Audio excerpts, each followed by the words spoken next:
Break के बाद focus council में आपका एक बार फिर से स्वागत है। आज के एपिसोड में हम बात कर रहे हैं इनफिडेलिटी इस टॉपिक पर। अगर आपको भी इससे जुड़े कोई सवाल हमसे करने हैं तो आप हमें नीचे फ्लैश हो रहे नंबर पर कॉल करके अपने सवाल पूछ सकते हैं। और इस पर बात करने के लिए आज हमारे साथ स्टूडियो में मौजूद है डॉक्टर गीतांजलि शर्मा। डॉक्टर गीतांजलि, बच्चे जो है अपने माँ बाप को रोल मॉडल मानते हैं और जब ऐसी बात सामने आती है तब क्या असर पड़ता है उन पर?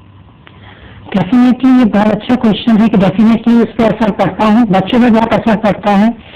बच्चे जो है वो रिलेशनशिप की इम्पोर्टेंस को समझ नहीं पाते हैं। अगर वो देखते हैं कि उनके फादर जो है वो ऑनेस्ट नहीं है रिलेशनशिप में, तो बहुत हद तक ऐसा होता है या तो बच्चे बिल्कुल ही फिर मैरिज से दूर भागते हैं, किसी कमिटमेंट से दूर भागते हैं, किसी प्रॉमिस से दूर भागते हैं, और या बच्चे बिल्कुल ही डिस्टर्ब हो जाते हैं, मेंटली डिस्टर्ब हो जाते हैं, क्योंकि उन्हें जो एक सिक्योरिटी थी, एक कंफर्ट था, वो छीनता हुआ नजर आता है। उनके दिमाग में ये इनसिक्योरिटी भी आ जाती है कि हो सकता है डैडी हमें छोड़ जाए। डिपेंड करता है आपने सिचुएशन को कैसे हैंडल किया है और उन्हें किस हद तक पता है कि क्या हो रहा है। तो डेफिनेटली जो एक रोल मॉडल वाली चीज है वो दिमाग से धीरे धीरे हटती जाती है और उन पर असर पड़ता है। एक और कॉलर हमारे साथ जुड़े हुए हैं, अपना नाम बताएं और अपना सवाल पूछिए। जी, मैं अंजलि बोल रही हूँ कोटा से। जी, मेरे हस्बैंड का काफी लंबे समय से कोई अफेयर चल रहा है, जो कि मैं 100% श्योर हूँ। वो रात रात में उससे बातें करते हैं, उससे मिलने जाते हैं, और अगर मैं रोकती टोकती हूँ तो मेरे को बोलते हैं कि तेरे को तलाक दे दूंगा, ऐसी धमकी देते हैं मेरे को। तो क्या मैं उस औरत की चंगुल से छुड़ाने के लिए उनको कोई लीगल हेल्प ले सकती हूँ, कोई कानूनी हेल्प ले सकती हूँ?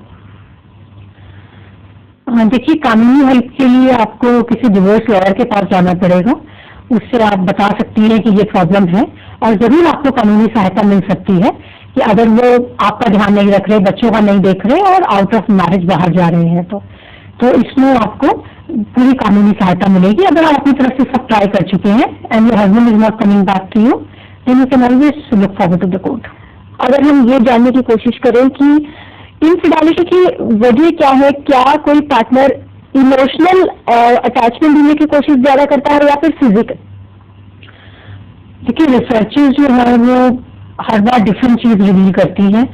कई बार फिजिकल भी होता है, कई बार इमोशनल भी होता है, बट मोस्टली जो रिसर्चेस कहती हैं कि इमोशनल से ही स्टार्ट होता है ये और उसके बाद फिजिकल पे जाता है। If it's not a one night stand, तो वो इमोशनल इनफिडेलिटी से स्टार्ट होके फिजिकली। बिल्कुल, बात जारी रखेंगे। एक और कॉलर हमारे साथ जुड़े हुए हैं, अपना नाम बताएं। आप मेरी आवाज सुन सकते हैं? फिर से कोशिश करेंगे उनसे बात करने की। हम इनफिडेलिटी की बात कर रहे थे, किस एज ग्रुप में ये ज्यादा होता है? देखिए, अब इसमें बहुत रीजंस होते हैं और एज ग्रुप भी डिफरेंट है, पर यूजुअली जो है ये 35 से 45 की एज में ज्यादा होता है। कई बार मिड लाइफ क्राइसिस के कारण होता है और कई बार ऐसे मैंने बताया कि रिलेशनशिप आपकी शादी को काफी टाइम हो चुका होता है। मिड लाइफ क्राइसिस की बात आपने की, हम मिड लाइफ क्राइसिस किसे कहेंगे? मिड लाइफ क्राइसिस जैसे जब आप नियर अबाउट 40-45 इस एज में पहुंच जाते हैं तो कई बार आपको समझ में नहीं आता कि आप लाइफ से क्या चाहते हैं, कुछ नयापन आता है, राइट, और उसमें एक लाइफ की कुछ प्रायोरिटीज बदल जाती हैं। कुछ समझ में नहीं आता कि डॉक्टर ने हमने अचीव किया, यही हम चाहते थे या हम कुछ और चाहते हैं।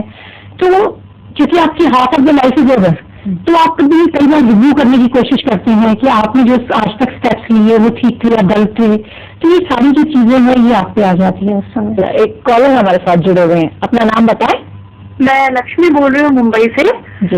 मेरा सवाल ये है कि पहले तो मेरे हस्बैंड शुरू में एक्सक्यूज दिया करते थे कि ऑफिस की कोई पार्टी थी या कोई गेट टुगेदर थी या कुछ था, इसलिए शराब पी ली।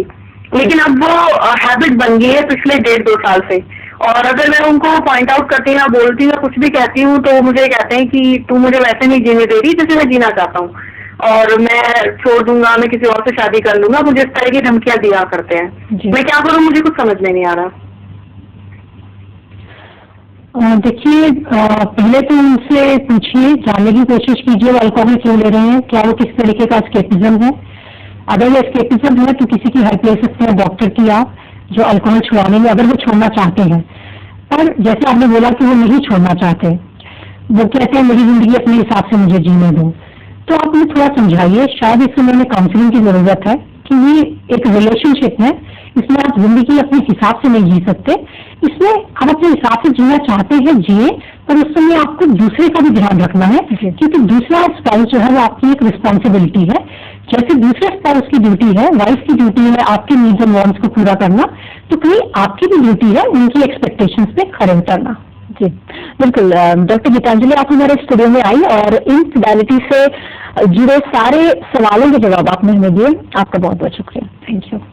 तो आज के कार्यक्रम में हमने आपको बताया कि पति किन स्थितियों में अपनी पत्नियों से दूर हो जाते हैं, इनफिडेलिटी को रोकने के लिए महिलाओं को क्या करना चाहिए, इसके शिकार महिलाओं को किन स्थितियों से गुजरना पड़ता है, अगर पत्नी को पति पर शक होता है तो ऐसी स्थिति में वो क्या करे। अगर आप भी अपनी किसी समस्या या रिलेशनशिप को लेकर परेशान हैं तो आप हमें फोन कर सकते हैं।